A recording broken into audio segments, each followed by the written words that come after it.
बिस्मिल्लाहिर्रहमानिर्रहीम। अस्सलामु अलैकुम। इन्फो टीवी में खुश आमदीद। आज 22 फरवरी 2022 रोज़ मंगल और 21 रजब मुताबिक 1443 हिजरी सऊदी अरब की ताज़ा तरीन खबरों के साथ मैं हूँ वसीम। इन्फो टीवी सऊदी अरब भर की ऑथेंटिक खबरें लाता है तमाम गैर मुल्कियों के लिए। तो अगर आपने अभी तक इन्फो टीवी को सब्सक्राइब नहीं किया, बेल आइकन प्रेस कर लें और सब्सक्राइब कर लें, क्योंकि आपको मिलेंगी यहाँ पर सऊदी अरब भर से रिलेटेड तमाम ऑथेंटिक खबरें। आज के न्यूज़ बुलेटिन में भी बहुत सी अहम अपडेट शामिल हैं, तो वीडियो को मुकम्मल देखिएगा। शुरू करेंगे आज पहली खबर के साथ। मैन्युफैक्चरिंग सेक्टर में ख़वातीन की तादाद 77,000 से ज़्यादा। सऊदी अरब में मैन्युफैक्चरिंग सेक्टर में ख़वातीन की तादाद 77,600 तक पहुँच गई। इनमें 83.7% सऊदी ख़वातीन हैं। ये अदाद-ओ-शुमार 2021 की तीसरी तिमाही के आखिर तक के हैं। अल-इक्तिसादिया के मुताबिक मैन्युफैक्चरिंग सेक्टर में काम करने वाली ख़वातीन की तादाद 77,625 रिकॉर्ड की गई। इनमें 64,910 सऊदी और 12,715 गैर मुल्की ख़वातीन शामिल हैं। सऊदी वज़ारत हज और उम्रा का रवां साल हज पॉलिसी से मुतल्लिक़ अहम ऐलान। सऊदी वज़ारत हज और उम्रा ने रवां साल हज पॉलिसी से मुतल्लिक़ अहम ऐलान कर दिया। मीडिया रिपोर्ट्स के मुताबिक सऊदी अरब की वज़ारत हज और उम्रा का कहना है कि इस साल सिर्फ मखसूस वीज़ा और मुस्तकिल इकामा होल्डर्स को ही हज सआदत हासिल करने की इजाज़त होगी। ऐसे तमाम लोग जिनके विजिट या वर्किंग वीज़ा हैं वो हज की सआदत हासिल नहीं कर सकते। इसके अलावा सऊदी वज़ारत हज और उम्रा की जानब से हज के लिए जाने वाले अफराद को कोरोना वैक्सीन लाजमी लगवाने की हदायत की गई है, क्योंकि आलमी वबा से बचाव की वैक्सीन ना लगवाने वाले अफराद को भी हज करने की इजाज़त नहीं होगी। इधर हुकूमत पाकिस्तान ने इस साल हज के ख्वाहिशमंदों के लिए अहम ऐलान कर दिया। वज़ारत मज़हबी अमूर ने खबरदार किया है कि जब तक हज पॉलिसी 2022 का ऐलान ना हो, किसी भी टूर ऑपरेटर या एजेंट को पैसे मत दें। नई पॉलिसी सामने आने तक किसी भी टूर ऑपरेटर या एजेंट को रकम या पासपोर्ट जमा करने का इख्तियार नहीं है। वज़ारत मज़हबी अमूर की तरफ से जारी करदा एक बयान में कहा गया कि वज़ारत को पता चला है कि कुछ टूर ऑपरेटर और अशखास बराह रास्त अपने गैर मुतल्लिका एजेंटों के जरिए लोगों से हज दरख्वास्तों के नाम पर पैसे ले रहे हैं। ये अमल सरासर गैर कानूनी और काबिल गिरफ्त है। ऐसे तमाम लोग और कंपनियां इस गैर कानूनी अमल से बाज रहे हैं। वज़ारत का कहना है कि अभी तक हज पॉलिसी 2022 का ऐलान नहीं हुआ, ना ही इस सिलसिले में वज़ारत ने किसी बैंक या टूर ऑपरेटर को हज दरख्वास्तें वसूल करने की इजाज़त दी है। और जब तक हज पॉलिसी 2022 का ऐलान ना हो, किसी टूर ऑपरेटर या किसी एजेंट को किसी भी शख्स से रकम जमा करने या पासपोर्ट जमा करने का इख्तियार नहीं। अगर कोई फ़र्द या कंपनी ऐसा करे तो फौरी तौर पर वज़ारत मज़हबी अमूर को इत्तला दें, ताकि ऐसे लोगों के खिलाफ कार्रवाई अमल में लाई जा सके। अफरादी क़ुव्वत दरामद महंगी क्यों हो गई है और नई शराइत क्या हैं? सऊदी अरब की वज़ारत अफरादी क़ुव्वत के मुताबिक रिक्रूटिंग एजेंसियों और कंपनियों की फ़ीसों की निगरानी जो है वो शुरू है। वज़ारत की तरफ से ये इत्मीनान उन शहरियों की शिकायत पर किया गया था जिसमें कहा गया था कि रिक्रूटिंग कंपनियाँ और एजेंसियाँ बंदे बाहर से लाने के लिए अपने मुँह मांगे पैसे मांग रही हैं। और वज़ारत अफरादी क़ुव्वत के मुताबिक जहाँ तक फ़ीसों में इजाफे का मामला है तो बहुत सी तब्दीलियाँ वाक़ई हुई हैं जिसकी वजह से फ़ीसें बढ़ी हैं। सबसे पहली वजह कोरोना वायरस की वजह से जो वबा है वो सबसे बड़ी वजह है। सऊदी अरब आमद की नई शराइत जो है वो रखी गई हैं। सऊदी अरब आने के लिए PCR टेस्ट लाजमी है। इसके अलावा जो है आइसोलेशन यानी कि करंतना जो है, होटल करंतना, उसकी वजह से और हवाई जहाज़ों के टिकट जो है वो महंगे हो गए हैं। पेट्रोल बढ़ने की वजह से वैल्यू एडेड टैक्स जो है वो 15% है। इसके अलावा जो है बाद ममालिक से अफरादी क़ुव्वत की दरामद भी जो है वो नामुमकिन हो गई है। और इसके अलावा एक शहर से दूसरे शहर, एक मुल्क से दूसरे मुल्क जाने के लिए इजाफी कीमत जो है वो आ रही है, जिसकी वजह से कई तब्दीलियों के पेश नज़र अफरादी क़ुव्वत की दरामद महंगी हुई है। सऊदी शहरियों के नाम से गैर मुल्कियों के कारोबार के खात्मे के नए मरहले का आगाज़ हो चुका है। सऊदी अरब में मोहलत ख़त्म होने के बाद इंसदादी तजारती पर्दापोशी मुहिम तेज़ कर दी गई। सऊदी शहरियों के नाम से गैर मुल्कियों के कारोबार के खात्मे के नए मरहले का आगाज़ हो चुका। अल-इक्तिसादिया के मुताबिक 20 सरकारी इदारों ने मसनूई ज़हानत टेक्नोलॉजी और डेटे के तजिया की मदद से तजारती पर्दापोशी की सरगर्मियों के खिलाफ छापा मुहिम शुरू कर दी है। वज़ारत तजारत के तर्जमान अब्दुर्रहमान अल हुसैन ने बताया कि माजी में तजारती पर्दापोशी का पता लगाने के लिए तफ्तीशी दौरों और रिपोर्टों पर इंतज़ार किया जाता था। नया तरीक़ाकार उससे बिल्कुल मुख्तलिफ है।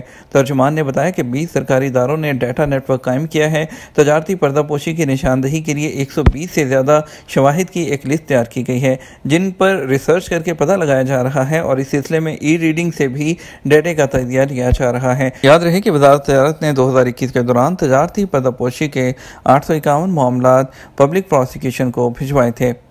क्या अबशर और तवक्कलना एक दूसरे के साथ जम होने जा रही है? सऊदी अरब के मुआवन वज़ीर दाखिला बराए तकनीकी अमूर, उन्होंने कहा कि अबशर और तवक्कलना एप्लीकेशन को जम करने की इतलात दुरुस्त नहीं।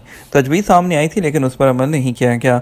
अल अरेबिया नेट के मुताबिक सऊदी मुआवन वज़ीर दाखिला और जो है उन्होंने प्रेस कॉन्फ्रेंस के दौरान बताया था कि शख्स ने तजवीज़ दी थी कि अबशर और तवक्कलना को एक कर दिया जाए। उन्होंने कहा कि ये एक ख्याल था, इसकी हैसियत तजवीज़ से ज़्यादा नहीं। उनका कहना था कि जो मीडिया है वो ठीक तरह से काम ले और ज़राए अबलाग ने जो है इसे तजवीज़ की बजाय मंसूबे के तौर पर पेश कर दिया। इस तरह का कोई भी प्रोग्राम नहीं है। सोशल मीडिया प्लेटफॉर्म पर इस तरह की जो खबरें हैं, जो अफवाहें हैं वो गर्दिश कर रही थीं, उसका खात्मा किया गया है। रजिस्टर्ड मोबाइल सिम अगर गुम हो जाए तो अबशर और तवक्कलना तक रसाई कैसे होगी? सऊदी वज़ारत दाखिला की जानब से मुकामी शहरियों और गैर मुल्कियों के मामलात को डिजिटल तरीके से हल करने के लिए अबशर और मुकीम की सहूलत फ्राहम की गई है। अबशर या मुकीम प्लेटफॉर्म पर अकाउंट बनाना लाजमी है। इनफरादी मामलात के लिए अबशर, जबकि कारोबारी इदारों के लिए मुकीम प्लेटफॉर्म मखसूस है। अबशर प्लेटफॉर्म के अकाउंट के हवाले से शख्स ने दरियाफ्त किया कि जो मोबाइल सिम अबशर पर रजिस्टर्ड थी वो गुम हो गई, जिसकी वजह से अबशर का OTP जो वन टाइम पासवर्ड और तवक्कलना तक रसाई नहीं हो रही, क्या करूँ? सवाल के जवाब में जवाजात का कहना था कि अबशर के फ़नी शोबे से रजू करें, जिसका नंबर 9200204005 है। यहाँ अपनी मुश्किल उन्हें बताएं जो मसले को हल कर देंगे। वाज़ेह रहे, अबशर प्लेटफॉर्म पर अकाउंट बनाने के लिए ज़रूरी है कि अपने नाम से रजिस्टर्ड मोबाइल सिम का नंबर दर्ज किया जाए, जिसके बाद अकाउंट बनता है। मोबाइल सिम को रजिस्टर कराने के बाद अबशर अकाउंट पर भेजा जाने वाला वन टाइम पासवर्ड दर्ज करने से ही अबशर अकाउंट खुलता है। इसलिए जब तक one time password Absher account में दर्ज नहीं किया जाएगा, अकाउंट नहीं खुलेगा। वज़ारत सेहत की एप्लीकेशन तवक्कलना के लिए भी ज़रूरी है कि मोबाइल नंबर दर्ज किया जाए, उस पर अकाउंट बनाया जाए। वाज़ेह रहे, तवक्कलना एप्लीकेशन में मौजूदा कोरोना हालात में बहुत ज़रूरी है, जिसमें आपका कोरोना वैक्सीन का रिकॉर्ड अपडेट किया जाता है। कानून के मुताबिक ऐसे लोग जिन्होंने वैक्सीन की खुराकें नहीं लगवाई, उन्हें अंदरून या बैरून मुल्क सफ़र की इजाज़त भी नहीं होती। इसके अलावा वैक्सीन ना लगाने वालों को सरकारी, प्राइवेट इदारों, शॉपिंग मॉल में भी जाने नहीं दिया जाता। इसलिए भी ज़रूरी है कि तवक्कलना को अपडेट रखा जाए, जिसके लिए वैलिड मोबाइल नंबर होना चाहिए। फ़ज़ाई कंपनियों के खिलाफ मुसाफिरों की शिकायत बढ़ने लगी। सऊदी महकमा शहरी आबादी ने कहा कि जनवरी 2022 के दौरान फ़ज़ाई कंपनियों के खिलाफ मुसाफिरों की जानब से 447 शिकायत दर्ज कराई गईं।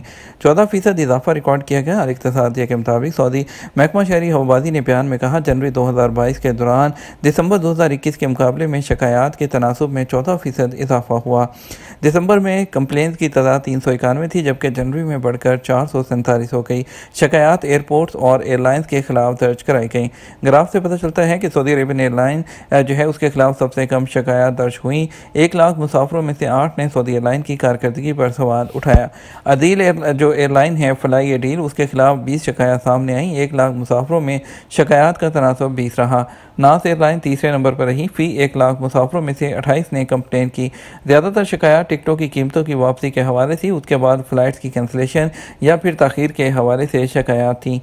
महकमा शहरी हवाबाजी ने कहा, सबसे कम शिकायत मदीना मुनव्वरा के अमीर मोहम्मद बिन अब्दुल अजीज़ इंटरनेशनल एयरपोर्ट के खिलाफ रिकॉर्ड पर आई हैं। मस्जिद नबवी में महराब की तारीखी अहमियत क्या है? मस्जिद नबी में 6 महराब हैं, इनमें से एक पैगम्बर इस्लाम से मंसूब है। अल अरेबिया नेट के मुताबिक किंग साउद यूनिवर्सिटी में इस्लामी आसार के मुआवन प्रोफेसर और सेक्रेटरी सियाहत और आसार कदीमा डॉक्टर मोहम्मद अल-सबी ने बताया कि वो महराब जो पैगम्बर इस्लाम से मंसूब है, दर हकीकत उस जगह बनाई गई है जहाँ वो खाना काबा को किबला मुकर्रर किए जाने पर नमाज पढ़ाया करते थे। और इसके अलावा आपको बताएंगे, उलमा इस बात पर इत्तफाक करते हैं कि मौजूदा महराब नबी वही है पैगम्बर इस्लाम नमाज पढ़ाते थे, जहाँ इसमें कोई तब्दीली नहीं हुई। अल-सबी ने बताया कि कुछ हवाला जाती किताबों में बताया गया है कि महराब के दरवाजे के ऊपर बिस्मिल्लाह के बाद कुरान पाक की वो आयत तहरीर की गई जिसमें किबले की तब्दीली का तज़किरा है। डॉक्टर ने बताया कि महराब की तज़यीन मुख्तलिफ तरीक़ों से की गई है। सुल्तान अल-ज़ाहिर हैब्रस ने मस्जिद नबी की तामीर में गैर मामूली दिलचस्पी ली। उन्होंने सन 666 हिजरी ब मुताबिक 1267 में खूबसूरत मेंबर भिजवाया, उस पर बड़ा बारीक काम किया गया।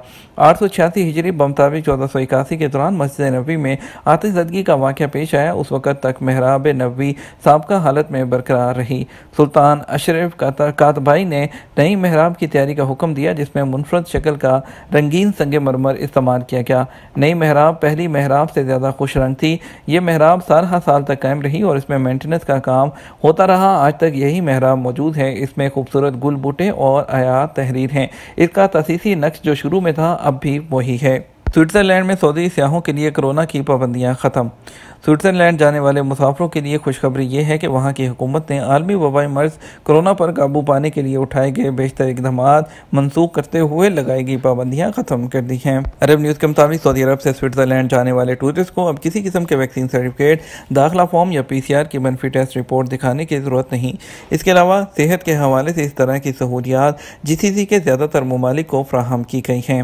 स्विस हुकूमत के इस ऐलान के बाद सऊदी टूरिस्ट दुनिया के पसंदीदा सियाहती मकामात पर खूबसूरती, कुदरती मनाजर और मज़ेदार मकामी खाने हैं उससे लुत्फ़ अंदोज़ होने के लिए वहाँ पर जा सकते हैं।